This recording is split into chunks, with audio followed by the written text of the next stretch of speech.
Hello दोस्तों, कैसे हैं आप सब। स्वागत है आपका सीबीसीटी एंड एमपी एग्ज़ाम में।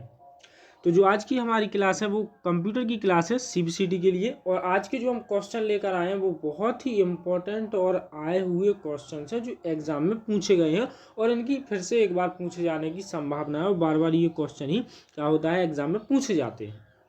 तो चलिए आज के हम जो क्लास है वो स्टार्ट करते हैं। तो आज के हम अपने क्वेश्चन से स्टार्ट करेंगे। तो पढ़ते हैं हम अपना पहला क्वेश्चन कि प्रिंटिंग टेस्ट पेज के लिए निम्नलिखित में से कौन सी विधि का प्रयोग किया जाता है। मतलब ये पूछा गया है कि जो प्रिंटिंग टेस्ट पेज है उसके लिए कौन सी विधि का प्रयोग किया जाता है। ऑप्शन पढ़ेंगे हम अपने विशेष टेस्ट पेपर लगाकर, टास्क बार में स्टार्ट मेन्यू के माध्यम से, इंजन कंट्रोल बटन दबाकर या फिर प्रिंटर सेटिंग की प्रॉपर्टीज के माध्यम से। तो बताइए दोस्तों किसके द्वारा किया जाता है। तो इसका हमारा आंसर हो जाएगा प्रिंटर सेटिंग की प्रॉपर्टीज के माध्यम से। चलते हैं हम अपने अगले क्वेश्चन की ओर। अगला क्वेश्चन पढ़ लेते हैं। इसी के साथ साथ मैं आप लोगों को ये और बता देना चाहता हूँ कि हमारी जो विधानसभा सचिवालय भर्ती है उसकी भी कंप्यूटर की क्लास डेली टू डेली चल रही है, तो आप उसको भी अटेंड करना ना भूलें। तो चलते हैं हम अपने अगले क्वेश्चन की ओर। निम्नलिखित में से कौन सा संचरण को कोई निर्देशित माध्यम नहीं है। ऑप्शन पढ़ेंगे ट्विस्ट पेयर मतलब व्यवर्तित युग्म केबल, समाक्षीय केबल या फाइबर ऑप्टिकल केबल या फिर वातावरण। तो इनमें से जो संचरण का कोई निर्देशित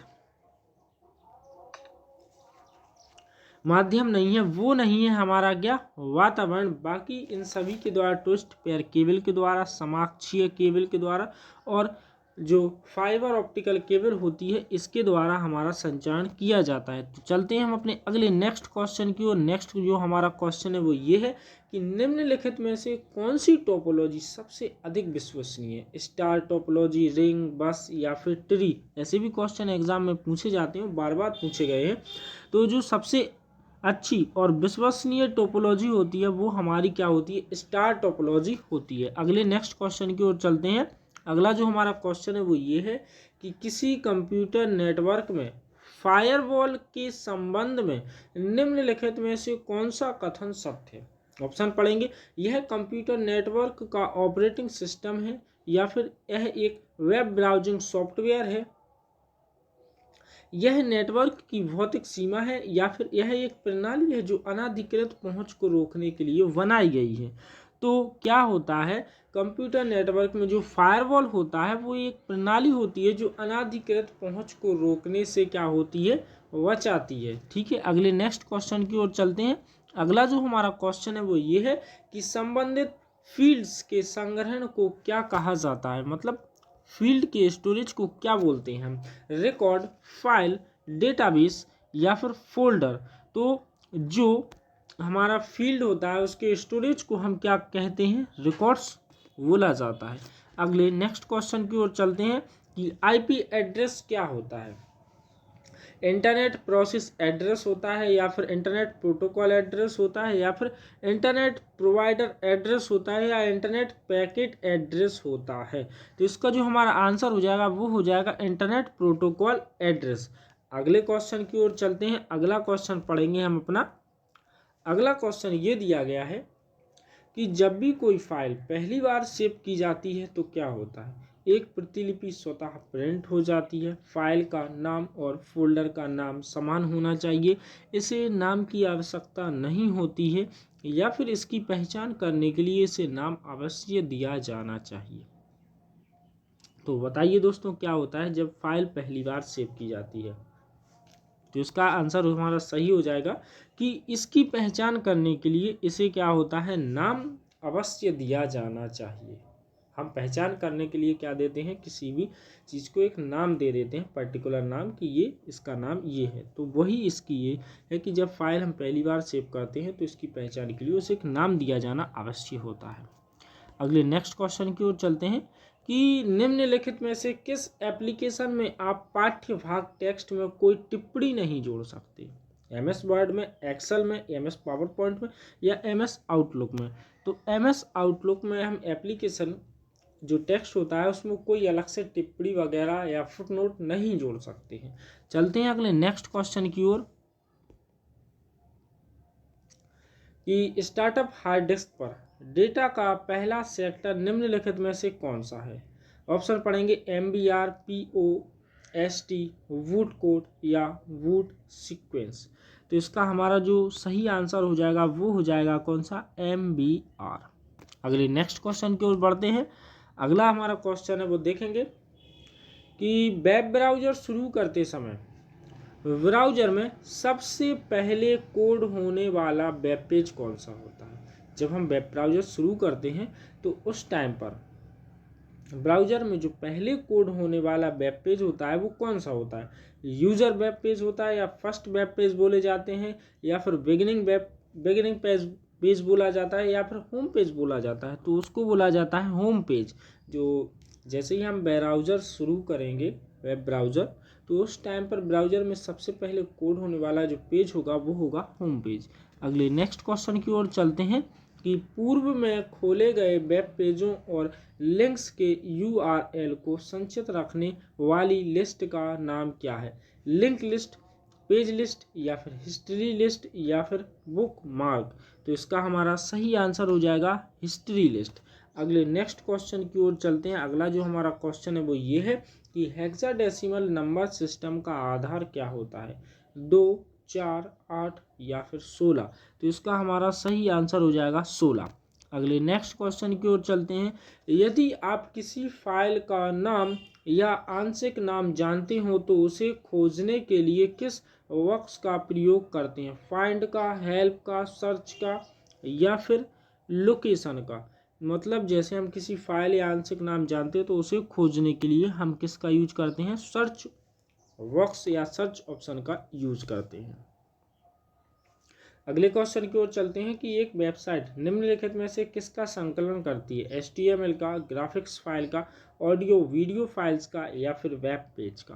तो इसका हमारा सही आंसर हो जाएगा वेब पेज का। अगले नेक्स्ट क्वेश्चन की ओर बढ़ते हैं कि MS ऑफिस में कौन सा विकल्प वर्तनी और व्याकरण की गलतियों की जांच करने के लिए उपयोग किया जाता है। तो ऑप्शन पढ़ेंगे auto spell check, grammar and auto spell check, spelling and grammar या फिर स्पेल चेक। तो इसका सही आंसर हो जाएगा वो हो जाएगा हमारा स्पेलिंग एंड ग्रामर। अगले नेक्स्ट क्वेश्चन की ओर चलते हैं। निम्नलिखित में से कौन सा एप्लीकेशन लेयर प्रोटोकॉल नहीं है, HTTP, FTP, TCP या IP या फिर DNS। तो जो एप्लीकेशन लेयर का प्रोटोकॉल नहीं होता है वो होता है ट्रांसमिशन कंट्रोल प्रोटोकॉल या फिर इंटरनेट प्रोटोकॉल, जिसको TCP या IP बोला जाता है। चलते हैं अगले क्वेश्चन की ओर कि URL यूनिफॉर्म रिसोर्स लोकेटर क्या होता है। ऑप्शन पढ़ेंगे हम अपने, एक एड्रेस जिसमें कंप्यूटर का नाम, डायरेक्टरी का नाम और वेब पेज का नाम होता है। सेकंड ऑप्शन पढ़ेंगे एक प्रोग्राम जो विश्व की जानकारी दिखाता है। थर्ड पढ़ते हैं विभिन्न ऑपरेटिंग सिस्टमों को चलाने के लिए एक ब्राउज़र या फिर फोर्थ एक प्रकार की वेबसाइट। तो इसका हमारा सही आंसर हो जाएगा एड्रेस है जिसमें कंप्यूटर का नाम, डायरेक्टरी का नाम और वेब पेज का नाम होता है। अगले क्वेश्चन की ओर बढ़ते हैं। अगला क्वेश्चन पढ़ते हैं हम अपना कि निम्नलिखित में से किसमें संबंधित मेन्यू आइटमों की लिस्ट होती है, हार्ड ड्राइव में, मेन्यू में, ब्रीफ केस में या फिर शॉर्टकट में। तो इसका हमारा आंसर हो जाएगा वो हो जाएगा किसमें, मेन्यू में। संबंधित आइटम्स की जो लिस्ट होती है वो मेन्यू के अंतर्गत ही आती है। अगले क्वेश्चन की ओर चलते हैं। जब किसी क्षेत्र की सभी सामग्रियां कंटेंट्स तुरंत स्क्रीन पर दिखाई न दे तो निम्नलिखित में से कौन उन्हें डिस्प्ले कराता है। जब कोई क्षेत्र की जो भी कंटेंट है वो तुरंत स्क्रीन पर दिखाई नहीं देता है तो उन्हें कौन सा मेन्यू से या कौन से ऑप्शन से हम डिस्प्ले करा सकते हैं। तो पढ़ते हैं स्क्रॉल बार, ड्रैग बार, नेविगेशन बार या प्रोग्राम बार। तो वो होगा हमारा स्क्रॉल बार। स्क्रॉल बार के द्वारा जो मेन्यू स्क्रीन पर दिखाई नहीं देती हैं तो उसको हम दूसरी तरफ खिसका कर देख सकते हैं। चलते हैं अगले नेक्स्ट क्वेश्चन की ओर। जब आप किसी ऑब्जेक्ट पर राइट क्लिक करते हैं तो निम्नलिखित में से क्या दिखाई देता है, address bar, shortcut menu, scroll बार या फिर हेल्प मेन्यू। तो जब हम किसी ऑब्जेक्ट पर क्या करेंगे, राइट क्लिक करेंगे, ठीक है ना, राइट क्लिक करते हैं तो हमें एक शॉर्टकट मेन्यू का डायलॉग बॉक्स खुलकर सामने नज़र आता है स्क्रीन पर। अगले नेक्स्ट क्वेश्चन की ओर चलते हैं कि फॉर्मेटिंग टूल बार में फॉन्ट साइज टूल के अंतर्गत सबसे छोटा और सबसे बड़ा फॉन्ट साइज क्या होता है? 8 एवं 72, 8 एवं 64, 12 एवं 72, उपरोक्त में से कोई नहीं।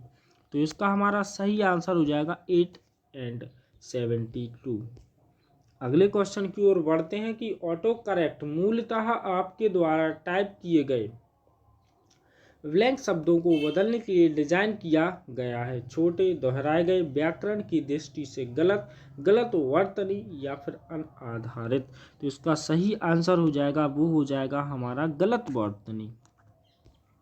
अगले क्वेश्चन की ओर बढ़ते हैं कि एक्सेल में किसी भी संख्या को डिवीजर विभाजक से विभाजित होने के बाद शेषफल पाने के लिए कौन से फंक्शन का उपयोग किया जाता है? इसमें ये पूछा गया शेषफल के लिए हम कौन से फंक्शन का उपयोग करेंगे, राउंड का, फैक्ट का, मॉड का या फिर डिवीजन का?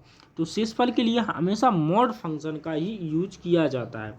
अगला क्वेश्चन पढ़ते हैं कि मेल भेजने में निम्नलिखित में से कौन सा प्रोटोकॉल प्रयुक्त होता है? HTTP, TCP and IP, FTP या SMTP? तो मेल भेजने के लिए हमेशा ध्यान रखिएगा SMTP, जिसकी फुल फॉर्म होती है सिंपल मेल ट्रांसफर प्रोटोकॉल। अगले क्वेश्चन की ओर बढ़ते हैं। अगला जो हमारा क्वेश्चन है वो ये है कि निम्नलिखित में से किसका उपयोग सर्च इंजन द्वारा वेब डेटा को क्रॉल करने और लोकल संग्रह में उन्हें स्टोर करने के लिए किया जाता है? मतलब सर्च इंजन के द्वारा हम क्या करेंगे, वेब डेटा को क्रॉल करेंगे, बुलाएंगे और लोकल संग्रह में उन्हें स्टोर किया जाता है। तो वो किसके द्वारा होता है? स्पाइडर के द्वारा, ब्राउजर, शेड्यूल, डिस्पैचर के द्वारा। तो ये होता है हमारा स्पाइडर के द्वारा। अगले क्वेश्चन की ओर चलते हैं। अगला जो हमारा क्वेश्चन है वो ये है कि कौन सी फाइल MS वर्ड शुरू करती है? word.exe, winword.exe, msword.exe, word 2003.exe। तो इसका सही आंसर हो जाएगा, बताइएगा दोस्तों इसका आंसर क्या होगा? तो इसका जो हमारा आंसर हो जाएगा वो हो जाएगा winword.exe। अगले नेक्स्ट क्वेश्चन की ओर बढ़ते हैं और आज का लास्ट क्वेश्चन तो पढ़ते हैं। बाइनरी संख्या 1010011001100 का ऑक्टल समकक्ष क्या होगा? तो इसका आंसर आप लोग हमें कमेंट में दीजिएगा कि इसका सही आंसर क्या हो जाएगा। तो इसी के साथ साथ दोस्तों आज की जो हमारी क्लास होती है वो होती है समाप्त। मिलते हैं हम कल अपने इसी समय और इसी टाइम पर शाम 7 बजे। तो बने रहिए हमारे साथ CBCT एंड MP एग्जाम में। और जो लोग नए आए हुए वो हमारे चैनल को सब्सक्राइब जरूर करें और बेल आइकन पर क्लिक करें ताकि हमारी जो क्लासेस की सभी नोटिफिकेशन है वो आपको प्राप्त हो जाए। और इसी के साथ साथ जो हमारी विधानसभा सचिवालय की क्लास चल रही है तो उसको भी अटेंड करना ना भूलें, उसमें भी कंप्यूटर पढ़ाया जा रहा है। तो जय हिंद, जय भारत दोस्तों।